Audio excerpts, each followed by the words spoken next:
conta do meu coração, uma vontade enorme de trazê-lo, de tê-lo conosco, trazendo a palavra de Deus, por ver a forma como Deus tem usado no Brasil, fora do Brasil, pela mensagem bíblica, saudável, que tem levado tantas vidas ao novo nascimento. Eu falo do reverendo Hernandes Dias Lopes.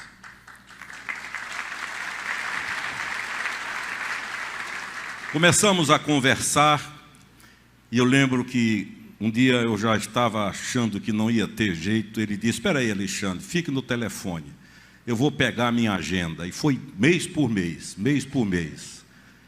E ele disse: a única data que eu tenho é 15 de dezembro. E eu disse: bom, eu pensei, eu fui ordenado no 13 de janeiro. Antecipar menos de um mês não tem nenhum problema, né? Não tem nenhum problema. Eu disse a ele: então vai ser no dia 15 de dezembro. E graças a Deus, não houve nenhum problema, nenhuma dificuldade. Com muita alegria o recebemos hoje no aeroporto. Já vivemos momentos abençoados com um grupo de irmãos no almoço. E ele hoje vai trazer a palavra de Deus. Eu louvo a Deus pela vida de Hernandes. E muito mais pelo que eu sei que Deus ainda vai fazer através dele. Uma palavra bíblica, sensata, que esse país precisa, que a igreja brasileira precisa. Por isso, nesse instante, nós vamos ficar em pé, vamos cantar um louvor. Hoje foram escolhidos alguns hinos que eu amo, como Tu És Fiel. É um dos hinos que tocam meu coração, porque a palavra diz que ainda que sejamos infiéis, Ele permanece fiel, porque não pode negar-se a si mesmo. E outro é esse, Rude Cruz. É um dos hinos que eu mais amo, né? E que mais tocam meu coração, porque ali a conta foi paga. Eu não devo nada. Problema do cobrador que se chama Satanás. Mas a duplicata foi rasgada quando o Senhor disse: está quitado, está pago, está consumado. E por isso nós louvamos a Ele. Amém? Nós vamos cantar esse louvor. E depois a palavra estará com o reverendo Hernandes Dias Lopes.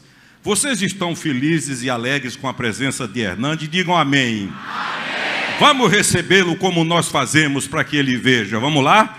Amém. Amém.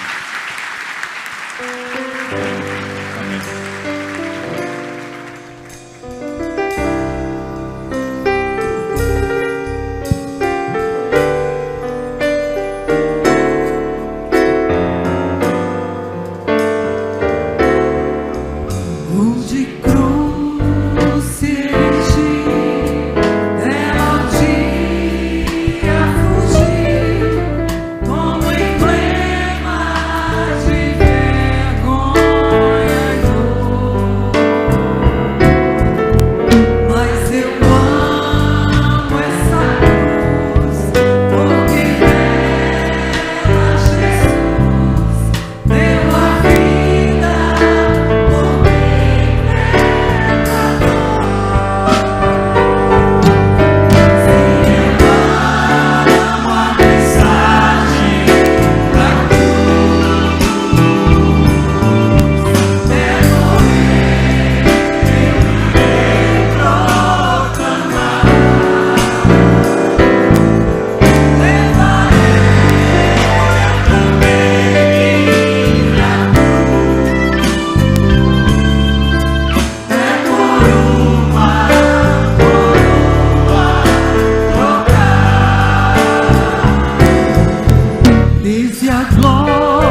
Podem assentar, meus irmãos, por gentileza.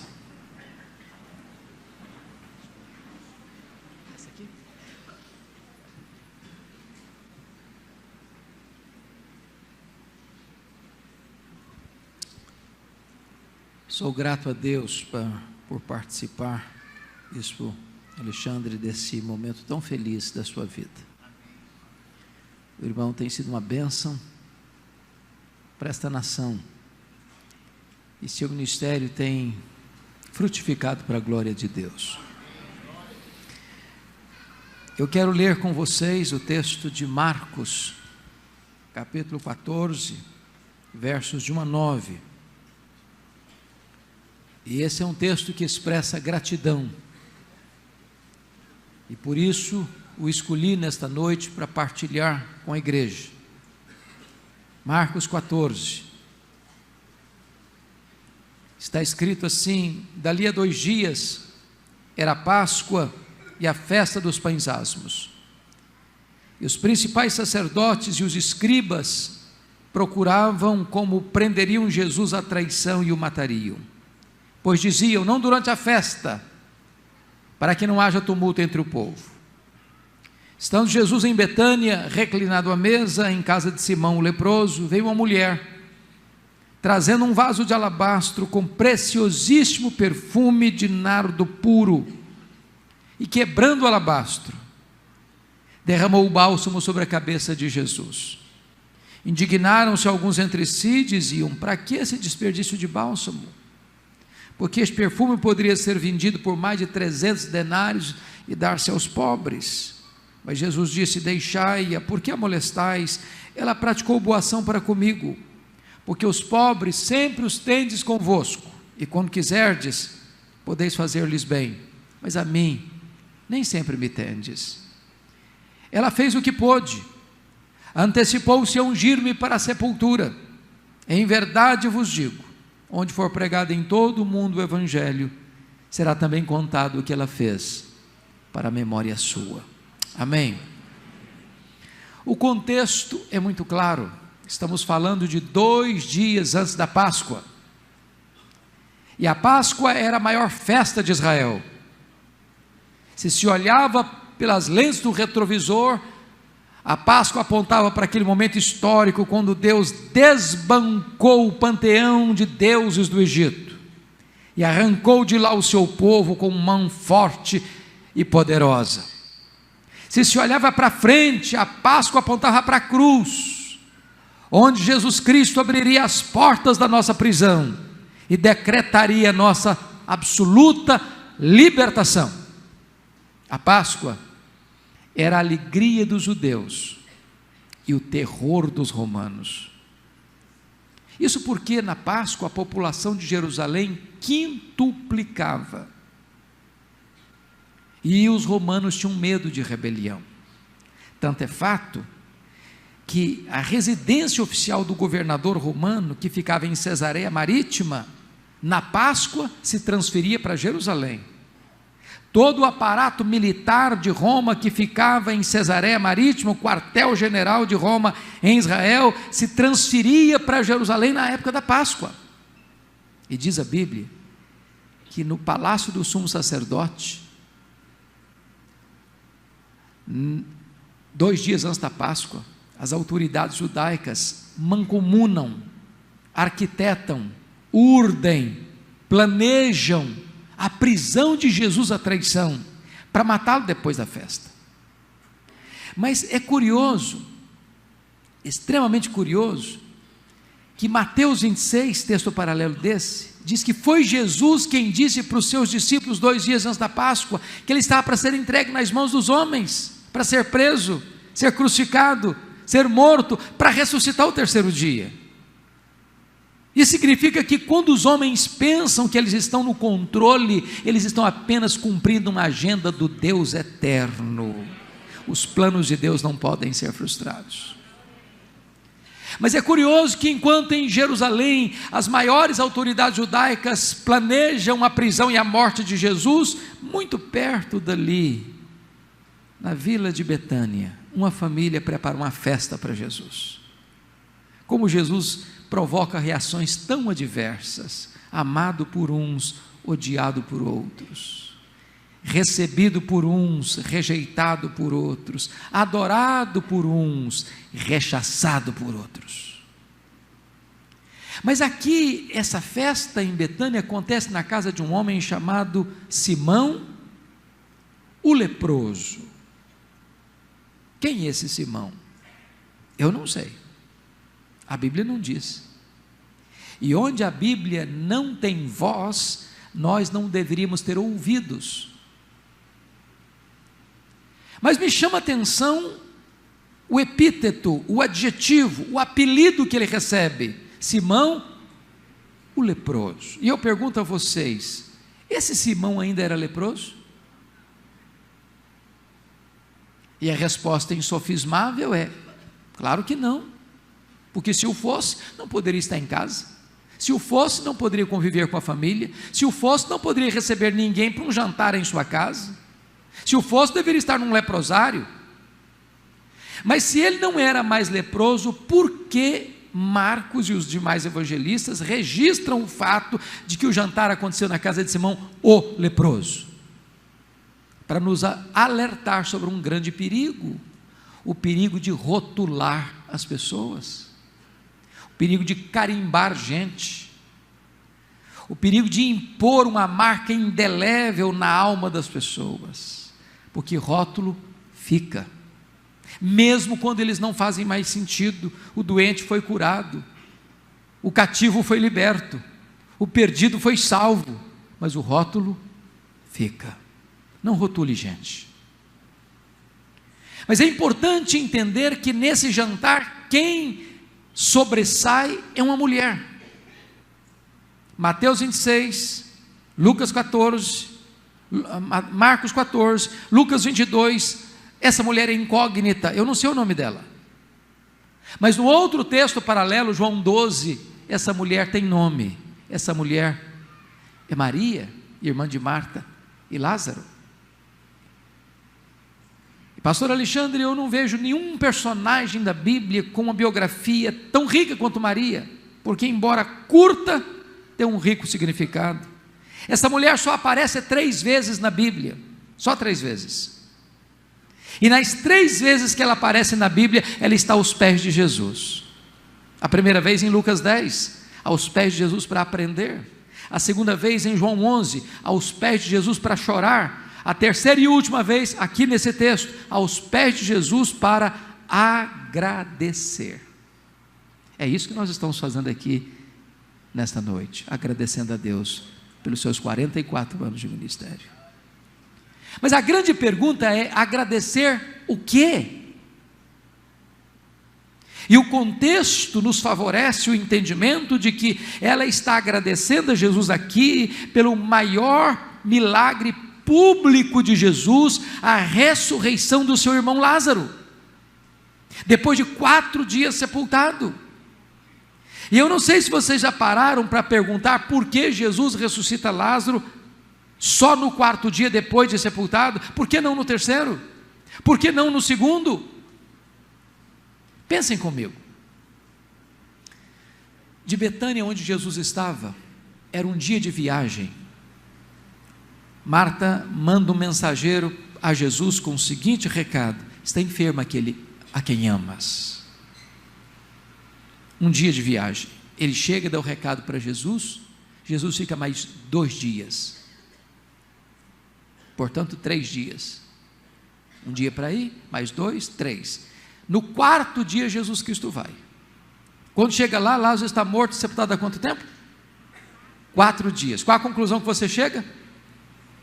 No dia que o emissário, que o mensageiro saiu da casa de Marta para dar mensagem para Jesus, naquele mesmo dia o Lázaro morreu e já foi sepultado. No 2º dia o mensageiro chega com a seguinte mensagem para Marta: ô Marta, Jesus mandou dizer para você que a enfermidade do Lázaro não é para a morte não, é para a glória de Deus, mas o Lázaro já está morto e sepultado há 2 dias. Olha o nó na cabeça da Marta.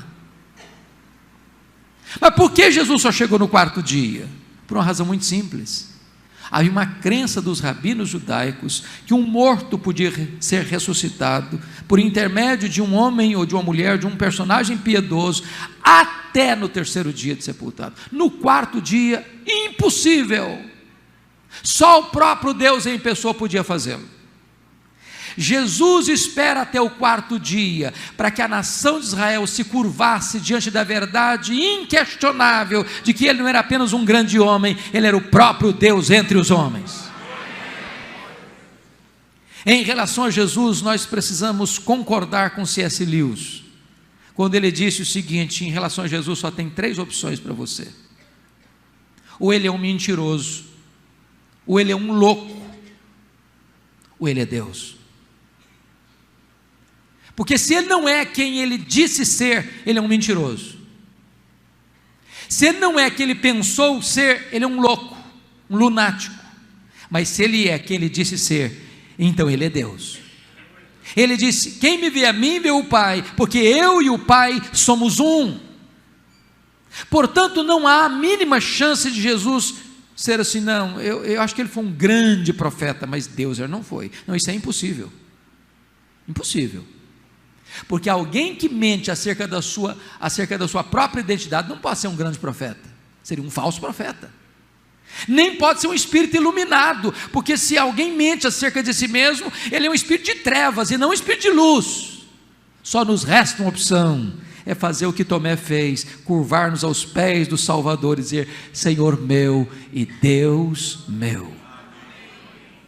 Pois bem, amados, Jesus está aqui nessa casa de Simão o leproso.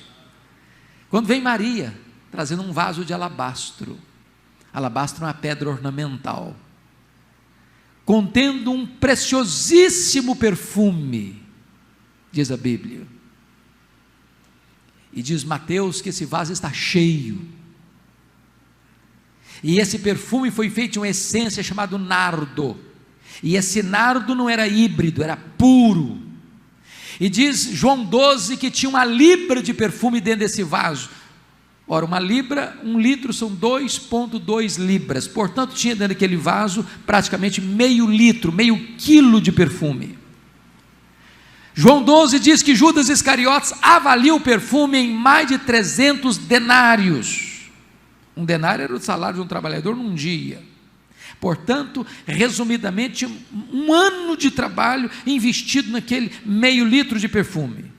E diz a Bíblia que vem Maria, ela não abre o vaso, ela quebra o vaso e derrama todo o perfume sobre a cabeça de Jesus. A casa se enche com perfume, diz João 12, e o perfume escorre pelo corpo de Jesus, como que preparando para o seu sepultamento.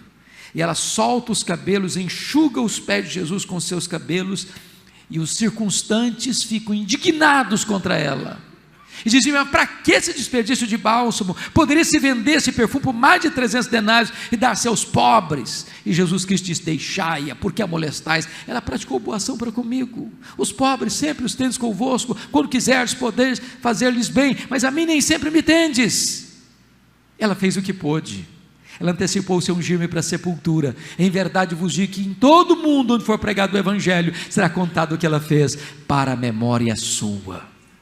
Aqui então eu quero destacar 8 verdades que Maria nos ensina. Se você tem papel e caneta, quiser anotar, faça isso, porque o papel mais amarelo e a tinta mais fraca é mais fiel do que a memória mais prodigiosa. Mas se você não está com papel e tem telefone, de repente você anota, sem ficar zigue-zagueando nos zap-zaps da vida. Ou se não, você afia a sua memória para nós guardarmos essas lições. Primeira lição que eu aprendo com Maria, está no versículo 8. Está escrito assim: ela fez o que pôde. Ela fez o que pôde. Bispo Alexandre, toda vez que eu leio isso, eu me pergunto: eu estou fazendo o que eu posso para Jesus? Eu estou fazendo tudo o que eu posso para Jesus? Porque às vezes nós fazemos, mas fazemos relaxadamente. Às vezes nós fazemos, mas não fazemos de todo o coração. Às vezes nós fazemos, mas não fazemos com a motivação certa. Ela fez o que pôde.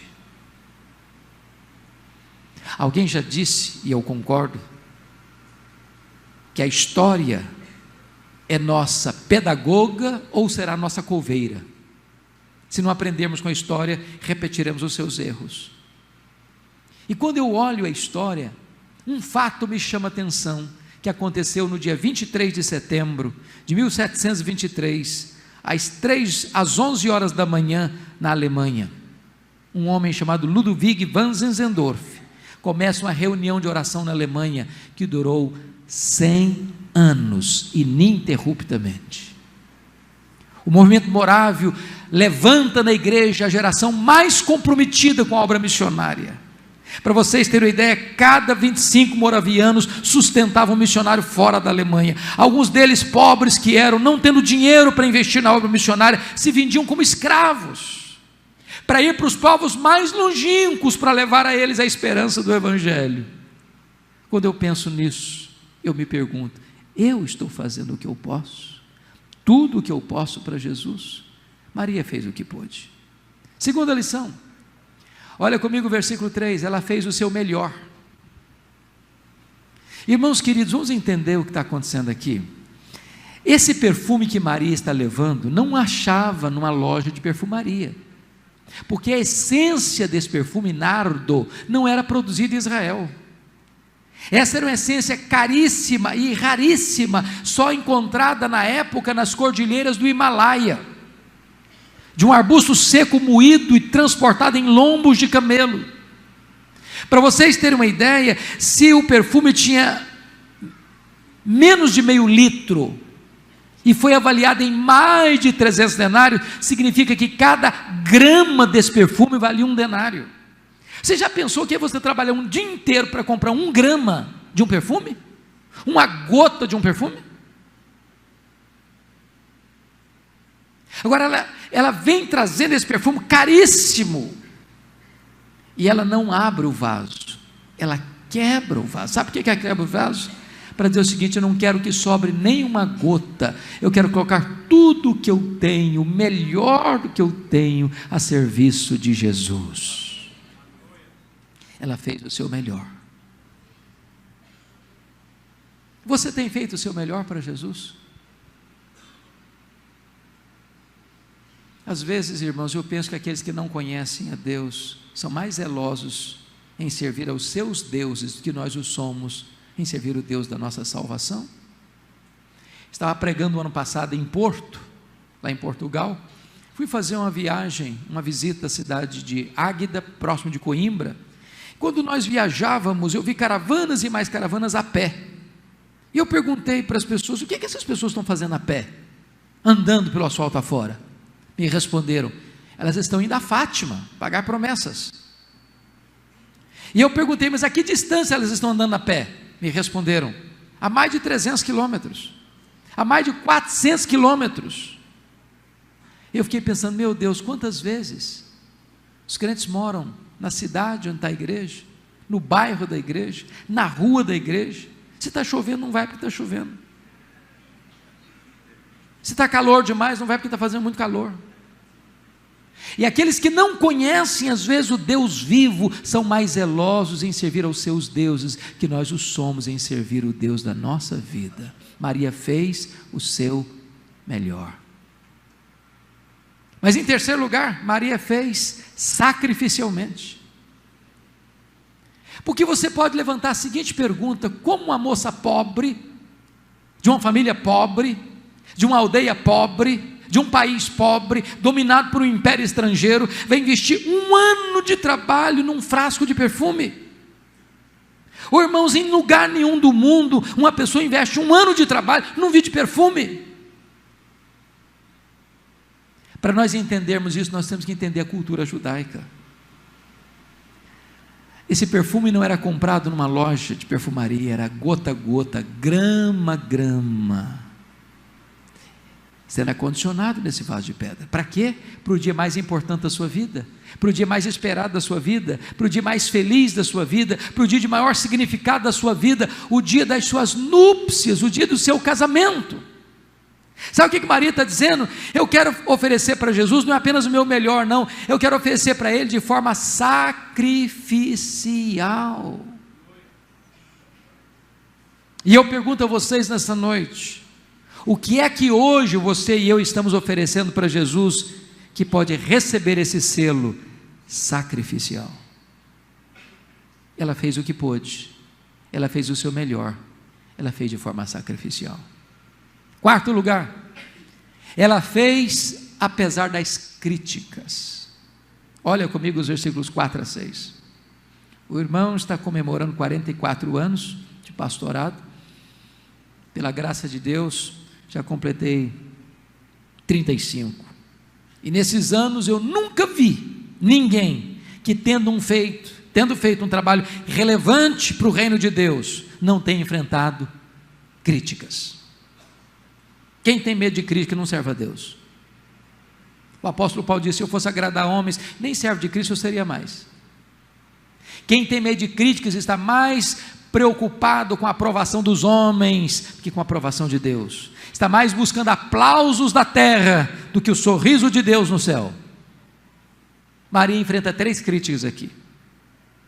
Confira comigo o versículo 4. Primeira crítica que ela enfrenta: indignaram-se alguns entre si e diziam: para que esse desperdício de bálsamo? Mas quem são esses alguns aqui? São os discípulos, são os apóstolos, é a liderança da igreja. A gente devia estar feliz com ela, ou imitando o exemplo dela. Está indignado contra ela. Mas notem que eles estão indignados não por aquilo que ela fez, mas para quem ela fez. Se fosse para os pobres, tudo bem, mas para Jesus, não, aí é um desperdício. Aí é um desperdício. Segunda crítica, versículo 5.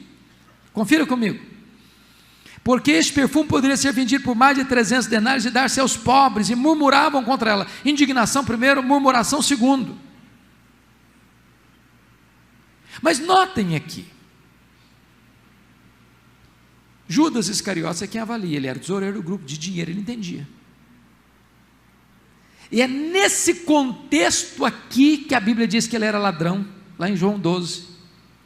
Na verdade ele era um falso filantropo, porque no discurso dele era o seguinte: olha, com essa grana aí, nós íamos dar muita bolsa família. Ia dar muita cesta básica, resolveria o problema social de muita gente. Mas a Bíblia diz que ele estava querendo era embolsar essa grana. E o texto nos informa que é dessa casa que Judas sai para vender Jesus por 30 moedas de prata. Estão murmurando contra ela. Murmurando contra ela. Terceira crítica, versículo 6, confira aí.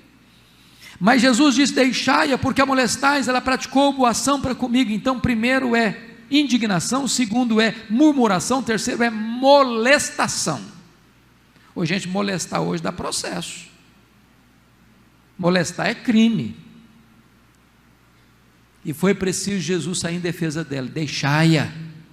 Deixai-a. Então deixa eu fazer uma pergunta para você.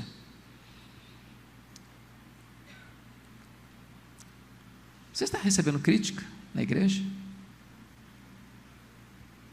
Porque você está fazendo a obra de Deus?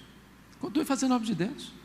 As pessoas estão chateadas? Continue fazendo a obra de Deus. As pessoas estão murmurando? Continue fazendo a obra de Deus. As pessoas estão molestando você? Continue fazendo a obra de Deus. Você conhece crente hipersensível? Cristal? Melindroso? Também não vou trabalhar na igreja não, porque me falaram isso e aquilo outro de mim lá, eu agora vou cruzar os braços, por favor, ficar assistindo agora também. Meu irmão, em nome de Jesus, continue fazendo a obra de Deus, faça o que você pode, faça o seu melhor, faça sacrificialmente, faça apesar das críticas. Quinto lugar, vamos repetir os 4 primeiros? Ela fez o que pôde, ela fez seu melhor, ela fez sacrificialmente, ela fez apesar das críticas. Quinto lugar, ela fez só para agradar a Jesus.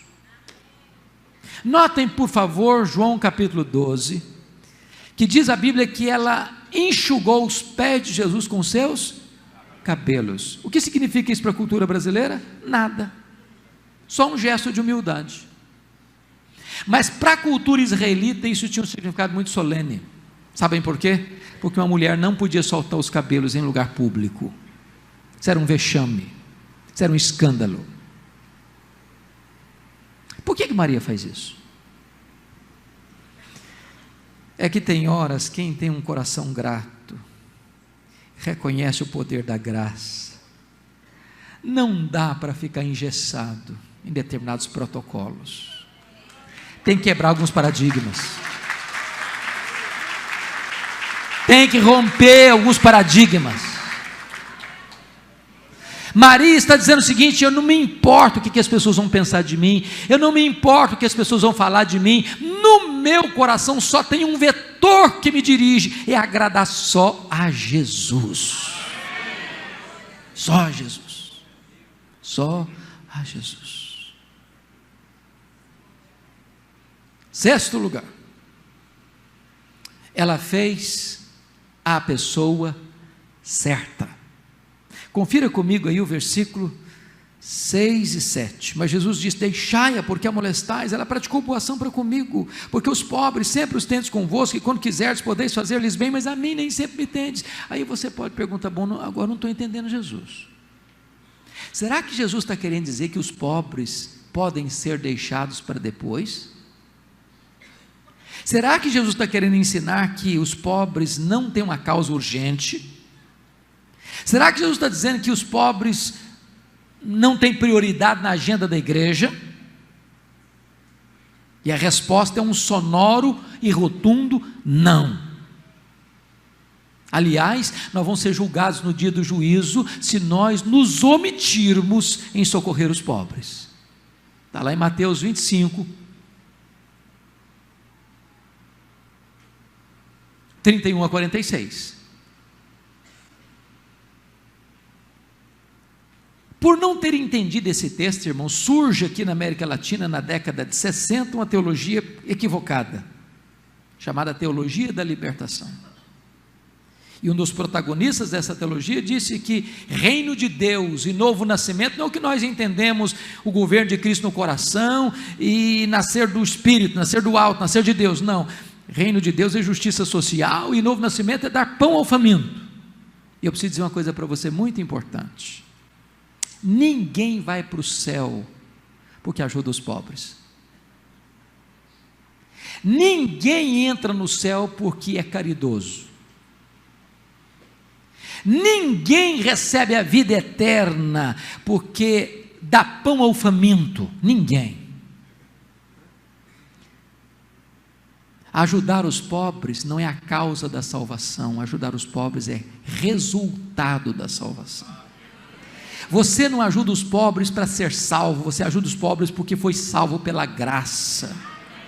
Você não ajuda os pobres para alcançar o favor de Deus, você ajuda os pobres porque você já foi alcançado e transformado pela graça de Deus. É Jesus quem move você a ser uma pessoa generosa. Eu li um livro, pastor, essa semana passada, que marcou muito a minha vida. E esse livro dá um conselho muito simples. E eu vou dar esse conselho para vocês. Passe amanhã no supermercado, compre uma jarra de vidro bem bonita, de cristal, melhor ainda. Mas não bota flor não, bota terra, bota na sala, todo dia se olhar. Para lembrar você duas coisas: primeiro, de onde você veio? Você veio do pó. Segundo, para onde você vai? Você vai para o pó. Então deixa eu dizer para você, a sua vida, sabe o que é? É um traço entre pó e pó.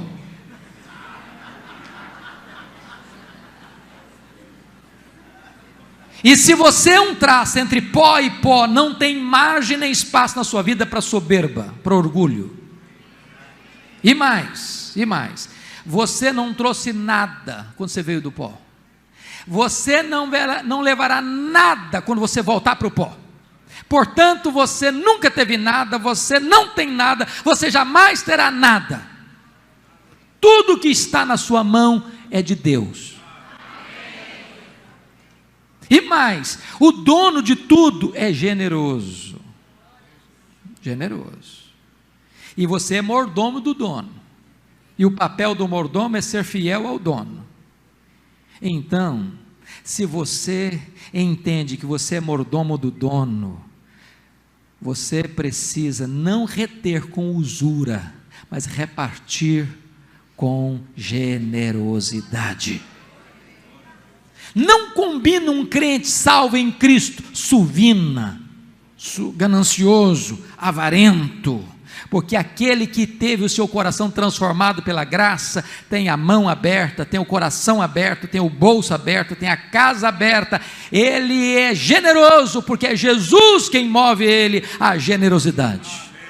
Maria fez a pessoa certa. Sétimo, penúltimo lugar, vamos recordar os 6 primeiros? Ela fez o que pôde, ela fez melhor, ela fez sacrificialmente, ela fez, apesar das críticas, ela fez só para agradar Jesus, ela fez a pessoa certa. Sétimo lugar, ela fez no tempo certo. Confira comigo o versículo 8, parte B. Ela antecipou-se a ungir-me para a sepultura. Vamos entender um pouquinho isso aqui. Nós estamos falando de 2 dias antes da Páscoa, não é isso? Pois bem, 2 dias depois, Jesus sai de Betânia e entra em Jerusalém,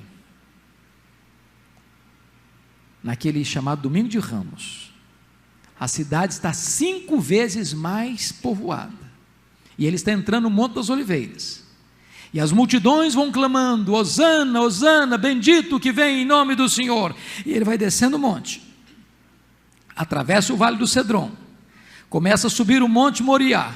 Lá está a entrada da cidade, lá está o templo majestoso, e diz Lucas que quando ele está entrando na cidade, ele começa a chorar, e o texto grego é chorar convulsivamente, porque ele sabia que Jerusalém não tinha aproveitado o tempo da sua visitação. Ele sabia que os romanos viriam logo depois, no ano 70, e arrasariam a cidade, destruiriam a cidade, e quebrariam os muros da cidade, e incendiariam o templo da cidade, e dispersariam os judeus para a maior dispersão de todos os tempos, desde o ano 70 até 14 de maio de 1948. Jesus entra na cidade. Em seguida, logo depois de fazer alguns milagres e operar, e dar alguns ensinamentos, ele vai para o cenáculo, só com os discípulos.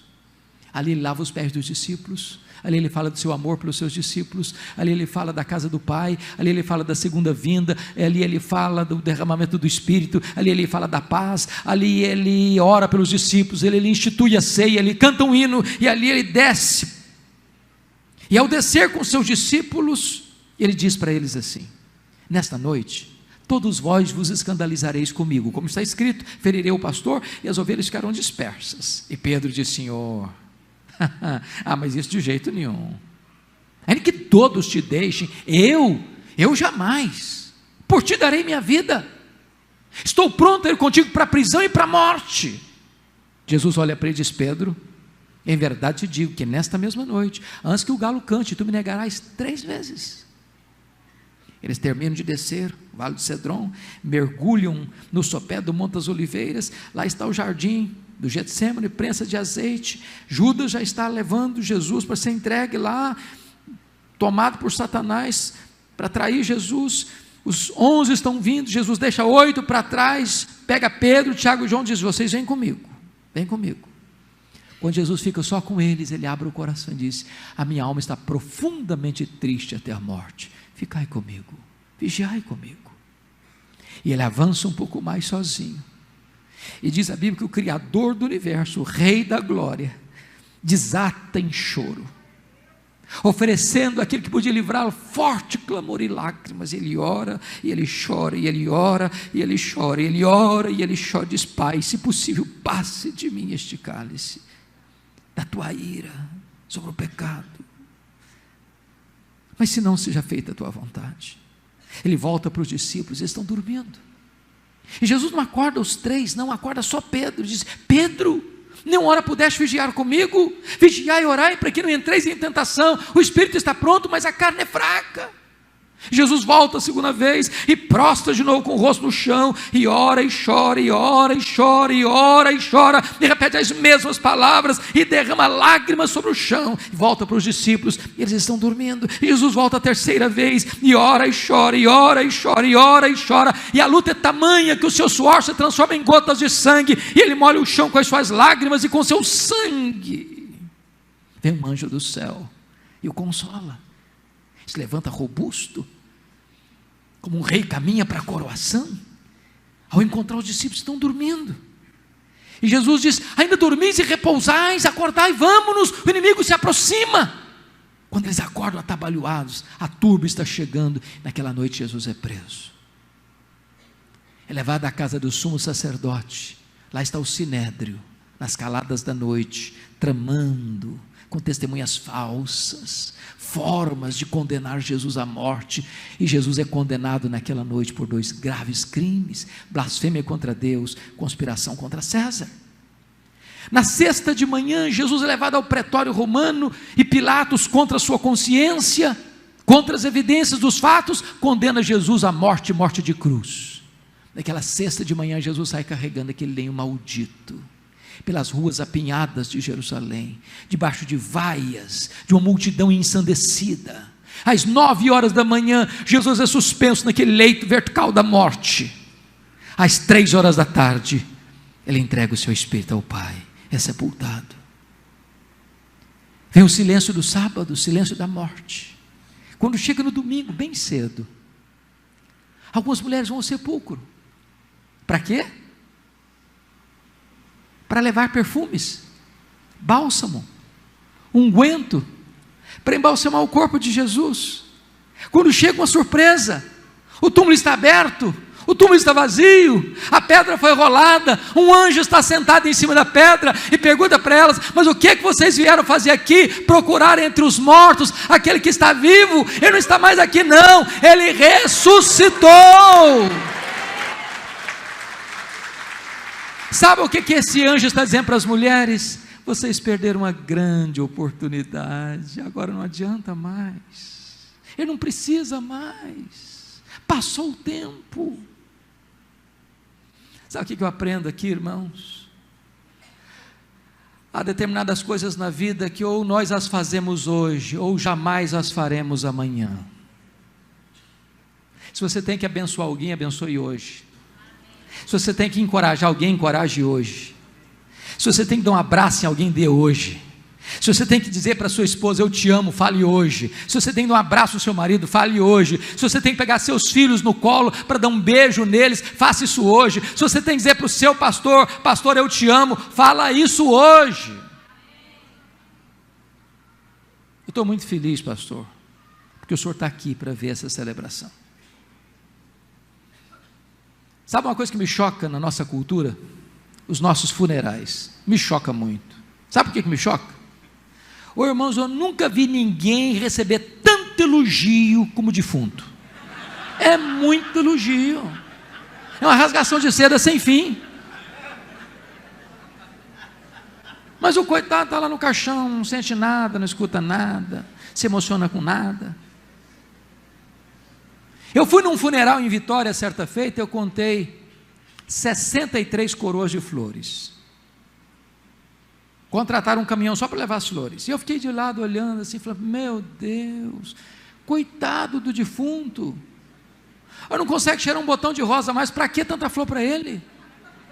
Talvez para aliviar a consciência.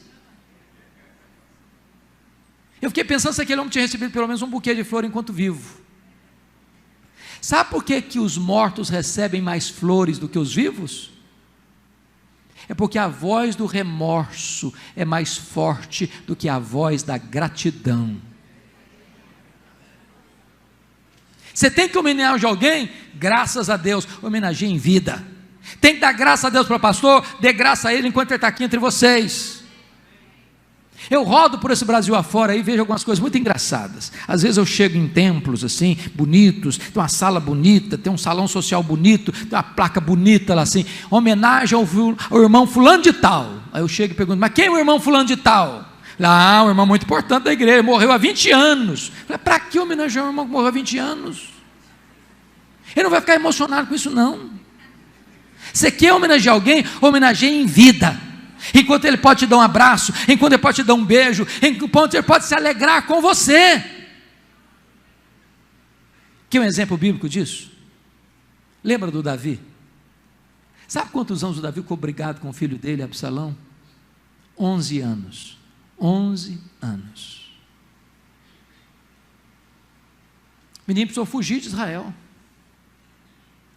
Com muito esforço do Joabe, voltou. Mas Davi mandou um recado: pode voltar, mas eu não quero ver a cara dele. Ele lá e eu cá. Você já pensou o que é um filho escutar isso de um pai? Passaram-se 7 anos. O Absalão disse para o Joabe: vem cá, Joabe, vai lá e fala para o meu pai, dá um recado para o meu pai lá. Fala assim para o papai: papai, se o senhor tem alguma coisa contra mim, que o senhor me mate. Mas fale comigo, eu não aguento ficar longe do Senhor, eu não aguento essa indiferença do Senhor, eu não aguento mais ficar nessa situação com o Senhor, eu prefiro que o Senhor me mate, mas fale comigo. Sabe qual foi a resposta do pai? Tá bom, manda cá no palácio. Deu um beijo no rosto dele, depois de 7 anos, não falou uma palavra para ele, uma palavra. O menino saiu dali, foi furtar o coração do povo na porta do palácio. Agora, pense comigo uma coisa, gente. Davi era um guerreiro, Davi era um estadista. Davi era capaz de identificar a conspiração no ar. Por que o menino ficou lá na porta do palácio furtando o coração do povo? Para chamar a atenção do pai, para ver se o pai pelo menos viesse brigar com ele, para começar a conversa com ele. Passaram-se mais de 4 anos, Davi não fez nada. Depois de 11 anos, Absalão não quer o perdão do pai, ele quer a morte do pai. Ele não quer reconciliação com o pai, ele quer o palácio do pai. E Davi tem que travar a mais infeliz batalha da vida contra o próprio filho, porque ganhar a guerra é matar o filho, perder a guerra é ser morto pelo filho. Qualquer resultado é ruim. Nessa guerra, Absalão morre. E o Davi, que passará 11 anos em silêncio, desabotou a alma e deixa cair em torrentes, em catadupas, expressões de amor pelo filho. Ah, meu filho Absalão, Absalão, meu filho, quem me dera ter dado a minha vida por ti. Ah, Davi, agora é tarde, agora não adianta mais. Você não fez no tempo certo. Maria fez no tempo certo. Última lição. 8º lugar, Maria fez com reflexos para a eternidade. Olha o versículo 9: em verdade vos digo, que onde for pregado o evangelho em todo o mundo, será contado o que ela fez, para a memória sua. Oh, meus irmãos, que coisa impressionante, aquilo que foi realizado no recôndito de uma humilde casa em Betânia, está sendo proclamado dos eirados da história e trombeteado nos ouvidos do mundo. Hoje, 15 de dezembro de 2016, aqui em Recife, neste templo, essa profecia de Jesus se cumpre mais uma vez.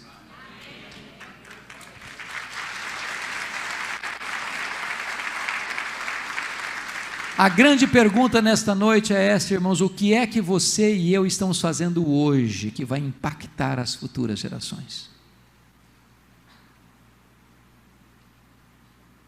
Eu não sei se o pastor Alexandre pensa alguma vez sobre esse assunto. Eu, de vez em quando, me colho pensando isso. Eu penso assim: Jesus, se o senhor não voltar antes e eu morrer, 50 anos depois, será que alguém vai ser tocado pela minha vida, pelo meu exemplo, pelo meu legado? Já pensou nisso? Você já pensou que frase resumiria a sua vida, que vai estar escrito numa tábua branca de mármore, como lápide na sua sepultura? Que alguém passando por lá 50 anos depois, espanando a poeira do tempo, ainda fosse impactado por aquela frase? Você já pensou uma criança manuseando um álbum antigo de família e botar o dedo na sua foto e perguntar, mas quem foi esse aqui? Mas quem foi essa aqui? E alguém que está segurando a criança começa a chorar, diz, não, esse aqui foi alguém que nos ensinou a amar a Jesus e nos mostrou o caminho da salvação. Eu quero terminar trazendo 2 exemplos para vocês, um negativo, um positivo. O negativo eu vou tirar da Bíblia. Todos vocês já ouviram falar no rei Ezequias, não? Filho de Acás, pai de Manassés. Ezequias começou a reinar com 25 anos, reinou 29 anos, morreu com 54 anos. Ele tinha 39 anos de idade, no auge do seu governo, rico, famoso, muito poderoso. Quando ele enfrenta 2 problemas, um ataque, um cerco da Síria, o maior império da época, com a mensagem insolente, ninguém pode livrar você da minha mão. Se não bastasse isso, um cerco político, ele enfrenta uma doença mortal, uma úlcera, e Deus manda o profeta Isaías na casa dele, dizendo assim, põe em ordem a tua casa, porque morrerás e não viverás. Sobrou para o rei apenas uma parede, para a parede ele se voltou, e orou fervorosamente, e chorou abundantemente, e Deus respondeu rapidamente, e o profeta volta à casa dele e diz, olha, Deus ouviu a sua oração, Deus viu suas lágrimas, Deus vai libertar você da Síria, Deus vai curar a sua enfermidade, no 3º dia você vai subir à casa de Deus. E o rei perguntou assim, mas que prova Deus vai me dar, que Ele vai me curar? Aí o profeta disse, o que você quer? Que a sombra do relógio de Acás avance 10 graus, ou retroceda 10 graus? O rei pensou, já que Deus vai fazer o milagre, eu quero o maior, porque andar para frente, todo relógio anda, mas dar marcha ré, relógio não faz. Não, relógio não dá marcha ré, então eu quero que retroceda 10 graus, e Deus mexeu na estrutura do universo, para atender o pedido do rei. O milagre foi tão grande, que reverberou para fora de Israel, chegou lá na Babilônia, e o rei da Babilônia, ao ouvir isso, escreveu uma carta, comprou um presente, mandou uma comitiva diplomática visitar Ezequias, para alegrar-se com ele. Quando a comitiva chegou, diz a Bíblia que Ezequias abriu seus tesouros, o seu palácio, mostrou quão rico ele era, quão forte ele era, quão poderoso ele era, quão famoso ele era, e não deu glória ao nome de Deus. Aquilo foi mal aos olhos do Senhor. Aí Deus mandou o profeta de novo na casa dele, e diz, olha Ezequias, foi muito mal o que você fez, seu coração se exaltou. Então escuta a palavra do Senhor agora. Primeiro, essa Babilônia vai voltar, e agora vai voltar não como diplomacia, vai voltar e saquear tudo que vocês têm, vai rapinar tudo, vai levar tudo embora. Segundo Ezequias, dos filhos que tu gerares, eles serão levados cativos, vão ser escravos. Terceiro, os seus filhos vão ser eunucos. Sabe o que significa isso? Vão ser castrados, e eles não vão gerar. Você pode imaginar uma coisa mais triste do que essa? Sabe qual foi a resposta do rei para o profeta? Boa é a palavra que tu disseste. Ué, boa? Você entendeu o que eu falei? Você está maluco? Você perdeu o juízo? Você está louco? Como boa essa palavra? E ele justifica, boa é a palavra que tu disseste, porque eu terei paz nos meus dias. Sabe o que ele está dizendo? Quando isso acontecer, eu já estou morto. Me desculpe da expressão, ele está dizendo o seguinte, depois que eu morrer, que se danem as futuras gerações, eu não estou nem aí. Que frustração, que frustração. Irmãos amados, nós estamos numa corrida de revezamento. Se nós falharmos em passar o bastão do Evangelho para a futura geração, nós teremos fracassado redondamente. Por isso eu quero lhes dar um exemplo positivo. Vou tirá-lo da missiologia. Todos vocês já ouviram falar no missionário inglês David Livingstone. Serviu a Deus na África, trabalhou na África, sofreu na África, foi perseguido na África, foi atacado por um leão na África, adoeceu na África, morreu na África. Quando ele morreu, os ingleses foram lá para pegar o corpo dele e sepultá-lo na Inglaterra. os africanos disseram o seguinte: vocês podem levar o corpo dele, mas o coração dele vai ficar na África. Ele amou a África, ele serviu a Deus na África, e o coração dele vai ser enterrado na África. Sabe o que fizeram? Abriram o peito dele, arrancaram o coração dele e sepultaram o coração dele na África. Quando você vai a Malawi, lá tem uma catedral de chão batido, e lá tem uma placa de bronze com os seguintes dizeres: para a glória de Deus e em memória de David Livingstone. Levaram o corpo dele e sepultaram-no na abadia de Westminster, onde estão sepultados os reis e os nobres da Inglaterra.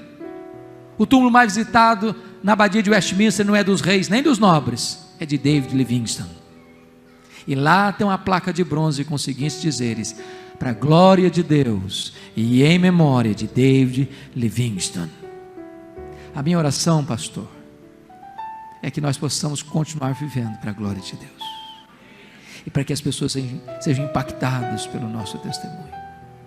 A minha oração é que nós imitemos Maria, essa mulher que viveu aos pés de Jesus, para aprender, para chorar, para agradecer, fazendo o que pôde, fazendo o seu melhor, fazendo sacrificialmente, fazendo apesar das críticas, fazendo só para agradar a Jesus, fazendo a pessoa certa, fazendo no tempo certo, fazendo com reflexos para a eternidade. Que Deus nos abençoe.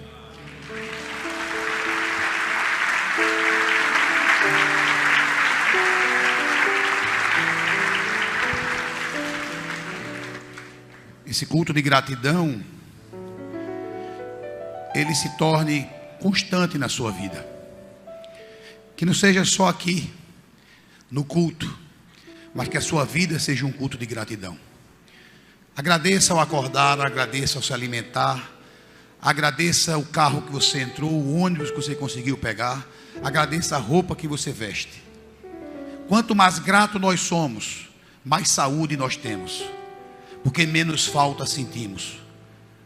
Se tem algo que alimenta a nossa ansiedade, é exatamente o que a gente olha para frente e fica vendo o que nos falta. A gratidão é aquilo que a gente olha para trás e agradece pelo que já tem. Isso é saúde. Então que esse culto de hoje seja uma expressão no culto da sua própria vida a partir de amanhã. Tenha o coração grato a Deus, de forma honesta, sincera. Todos aqui têm muito mais a agradecer do que a pedir. E isso é saúde para as nossas vidas.